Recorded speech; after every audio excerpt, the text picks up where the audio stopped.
विशाल भारत में अनेक दर्शनीय प्रांत है। सबका अपना महत्व एवं सौंदर्य है। गुजरात उनमें से एक अनूठा राज्य है। गुजरात का एक विशिष्ट जिला है कच्छ, जो गुजरात का अत्यंत रमणीय प्रदेश है। यात्रियों के लिए कच्छ आकर्षण का केंद्र है। इसका पौराणिक महत्व भी कम नहीं। अनेक दर्शनीय स्थानों के वैविध्य के कारण इसे म्यूजियम यानी कि संग्रहालय कह सकते हैं।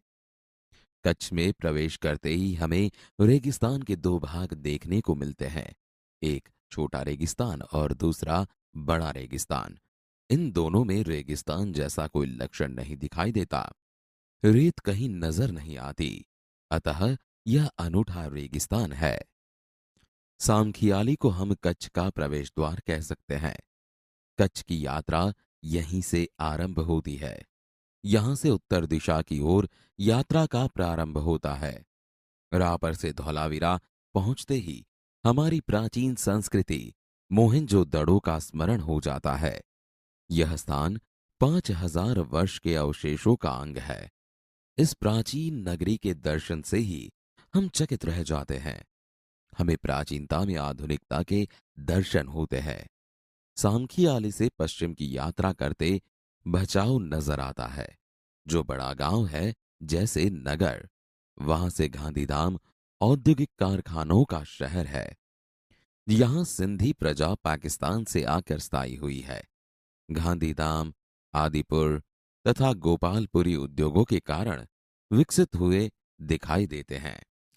आदिपुर में गांधी स्मृति तथा पास ही कंडला बंदरगाह का बड़ा महत्व है। कंडला का विकास यहाँ की प्रजा के लिए महत्वपूर्ण है। कंडला से दक्षिण की ओर भद्रेश्वर अति प्राचीन जैन यात्रा धाम है। संगमरमर से बना 2500 वर्ष पुराना जिनालय भूकंप में खंडित हुआ। उसके पुनर्निर्माण का कार्य जोरों से चल रहा है। इसे आधुनिकता का स्पर्श मिला है। मुंद्रा शहर तहसील मुख्यालय भी है। यहां अनेक उद्योगों के कारण विकास की दिशा खुली है। समुद्र के किनारे बंदरगाह विकसित हुआ है। यहां कुछ प्राचीन इमारतें हैं। समुद्र के किनारे तटीय यात्रा करते हुए हम मांडवी पहुंचे। मांडवी अति सुंदर बंदरगाह है।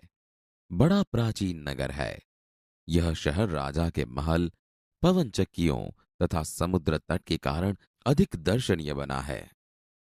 यहां वीआरटीआई ग्राम्य संस्था है। 72 जिनालय है। पास ही बिदड़ा गांव में अंतर्राष्ट्रीय अस्पताल है। मांडवी से आगे चलते डुमरा, कोठीरा, सुघरी और जखो महत्वपूर्ण गांव है। जैनों का प्राधान्य यहां नजर आता है। नलिया शहर तहसील का केंद्र है। यहां वायुसेना का मुख्य अड्डा है। नलिया से 1 घंटे की यात्रा करने के बाद नारायण सरोवर अति प्राचीन पौराणिक धार्मिक स्थान आता है। इस स्थान को रामायण काल का माना जाता है। वहां कोटेश्वर नामक दर्शनीय मंदिर है, जहां से रावण गुजरा था।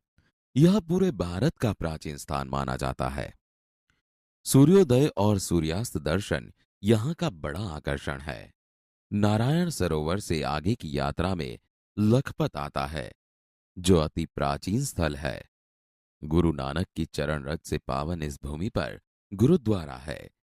एक समय का समृद्ध शहर आज जीर्णावस्था में होते हुए भी दर्शनीय है। यहां एक किला है। उसके बगल में पानंध्रो खनिज संपत्ति के लिए प्रसिद्ध है। साथ ही विद्युत निर्माण का यह केंद्र है। लखपत से मध्य कच्छ की ओर बढ़ने पर हाजी पीर मुसलमानों के लिए श्रद्धा का केंद्र आता है। यहाँ पीर की मजार है। रेगिस्तान की झांकी यहां से होती है। रास्ते में माता का मठ नामक धार्मिक स्थान है, जहां नवरात्रि के पर्व पर लोग पदयात्रा करते हुए श्रद्धा भाव से दर्शनार्थ आते हैं। आगे नखत्राणा प्राकृतिक नजारों का केंद्र बना है। रास्ते में चक्ष, पुरेश्वर मंदिर, वांढाय जैसे मनोहरी प्राचीन स्थान है। अब कच्छ का मुख्य केंद्र भुज आते ही उसके वैभव का परिचय होता है। आयना महल, प्राग महल, टावर, स्वामीनारायण मंदिर, हिल गार्डन, हमिरसर तालाब, भुजिया पहाड़, लोक संग्रहालय, विश्वविद्यालय आदि के दर्शन करके हम आनंद ले सकते हैं। सन 2001 के भूचाल ने इसे खंडित किया तो लोगों ने उसे नए स्वरूप में पुनः निर्माण करके और सुंदर शहर बना दिया है। भुज से उत्तर दिशा की ओर खावड़ा में काला डूंगर है। पहाड़ पर चढ़कर रेगिस्तान की झांकी करना एक अनूठा अनुभव है। सरकार एवं स्थानीय जनता द्वारा रणोत्सव का आयोजन होता है। देश भर से लोग यहां आते हैं। सफेद रेगिस्तान को देखना एक आनंददायी घटना है। भुज से अंजार भी जाया जाता है। आगे बढ़ते हुए सृजन संस्था में यहाँ की प्रजा की हस्तकला का परिचय होता है। जैसल तोरल की स्मृति में मंदिर बना है जो ऐतिहासिक स्थान है। यहां से आदिपुर तथा गांधीधाम जा सकते हैं। सूरजबारी नामक स्थान से हमारी कच्छ यात्रा पूर्ण होती है, जो अविस्मरणीय स्मृतियां छोड़ जाती है। कहा जाता है, कच्छ नहीं देखा तो कुछ नहीं देखा। कच्छ गुजरात का गौरव है और दुनिया भर के लोगों के लिए किसी भी मौसम में दर्शनीय एवं आकर्षण का केंद्र है। अनुवादक महेश भाई उपाध्याय।